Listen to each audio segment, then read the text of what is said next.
I went back and forth as to whether or not I was actually going to cover Rose on this video, because he's definitely a character that is worthy of talking about, but at the same time, he just doesn't have a whole lot for me to actually make a full video on. Realistically, he does need like one more decent fight to really show off what he can do, because while he's fought Stark and he's fought Masty Masculine, he didn't really get to flex all that much in those fights, so there's not a whole lot for me to be like, yeah, this guy's really impressive. In which case, I decided to move right on to Squad 4. We're going to talk about Yachiru Unohana. If you guys enjoy these Bleach power scaling videos, make sure you give this video a like and subscribe to the channel. It really helps me out more than you know. And if you want to go that extra mile, you can become a channel member by clicking that join button, which gives you access to hidden content here on the channel, such as debates that I upload those on the channel for members only, and I upload past live streams for members only as well. If that interests you, consider clicking that join button to take that extra step in helping me out. But with that being said, let's go ahead and talk about our girl, Yachiru Unohana.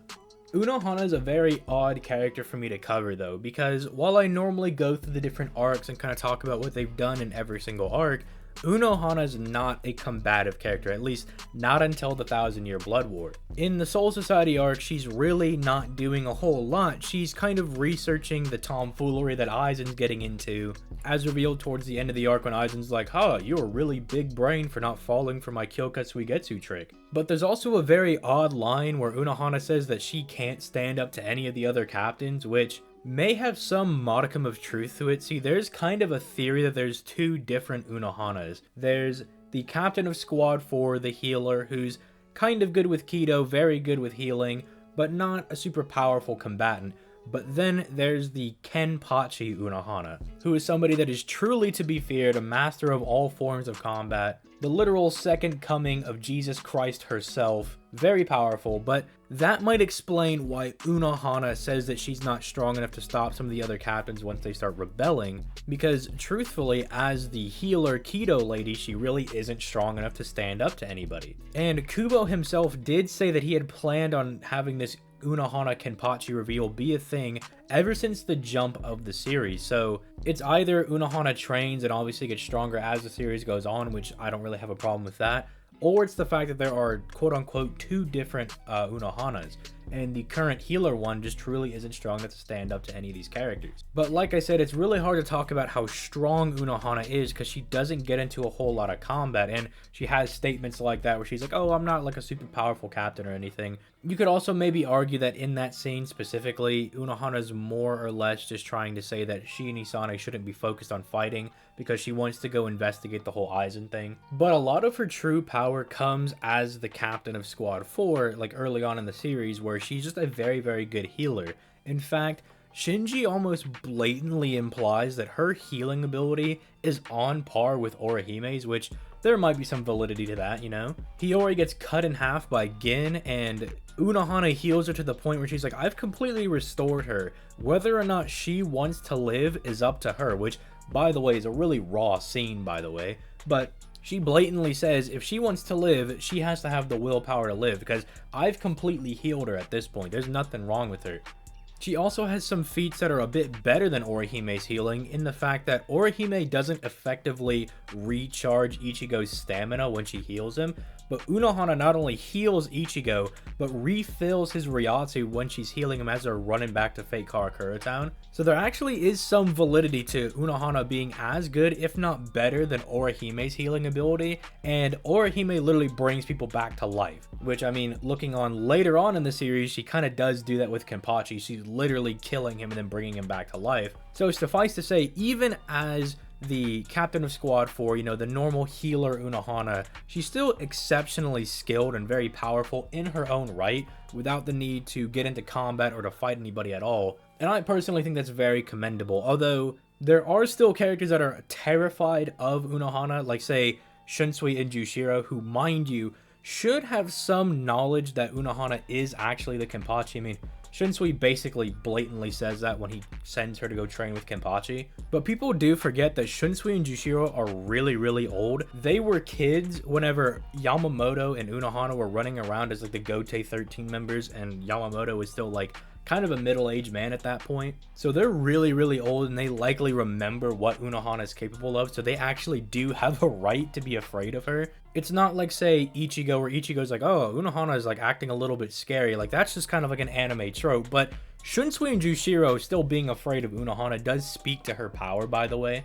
It does show that she is still relevant, that people are still terrified of how strong she is, or even how strong she was, and that power that she like kind of sealed away or suppressed within herself. But with that being said, let's go ahead and just cut all the BS and let's talk about her combat feats. Let's talk about the chatty Kenpachi Unohana.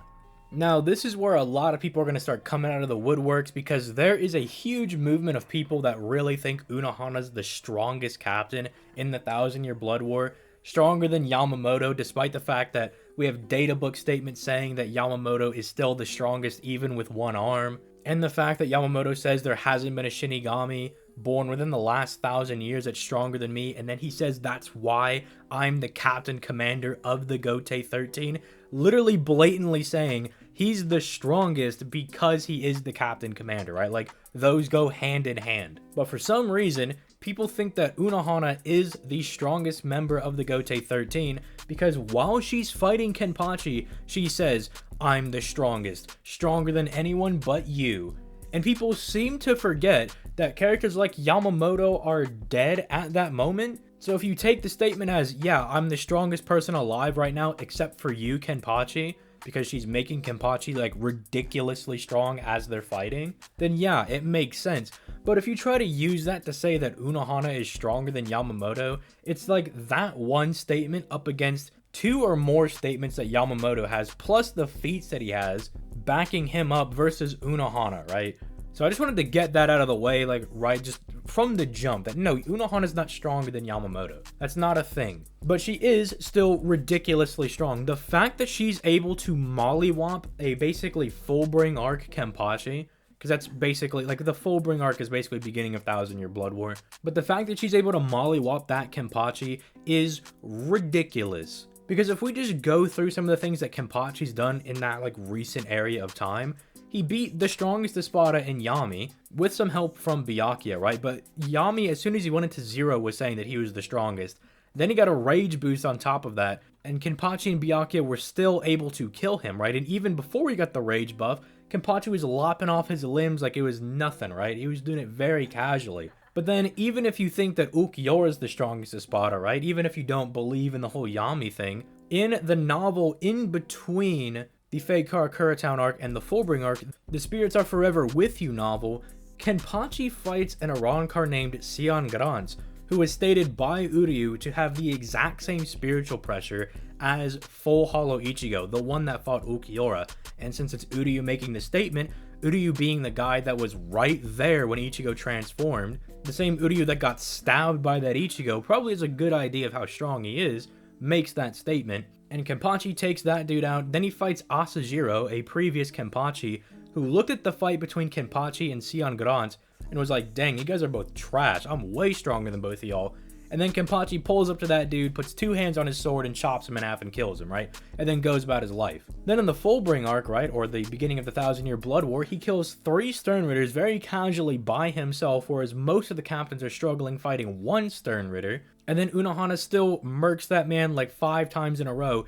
Every time she kills Kenpachi, mind you, he's getting stronger. So she's killing him, reviving him, and then killing him again, which again is grating on her own stamina. But because we know that Unohana like can fully restore your spiritual pressure, she's literally killing Kenpachi at full power, bringing him back to life at full power, and killing him again on repeat, and it's not like taking anything out of her. It is absolutely insane that she's able to do that and just wash this dude repeatedly.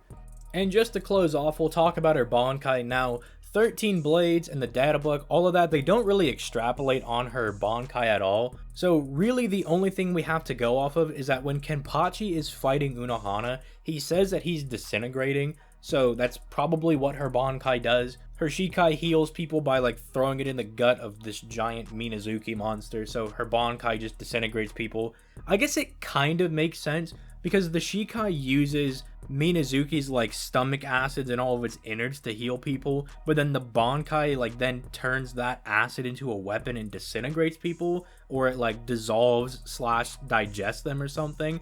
There is a connection there. And truth be told, it's not a bad Bankai ability because it seems to take over like this massive range or like this massive area. In fact, you can maybe even argue that it's transforming all of Mukin into this like dissolving acid death realm, which would be a very good feat for Unohana because then she's transforming an infinite realm into her Bankai. That would be really good if you're going to argue that, but it does have an area to it, so it's like if you just exist there, you literally just dissolve and die. Again, also very good feat for Unohana because she's able to dissolve Kenpachi into bones, and then she's able to bring him back to life again. So all in all, not only is her Bankai really powerful, potentially being this infinite 3D ability, but at the same time it shows off how good her healing ability is because she can dissolve Kenpachi into bones and then bring him back to life. That is absolutely nutty. But if you enjoyed this video, please leave a like and subscribe. It really does help me out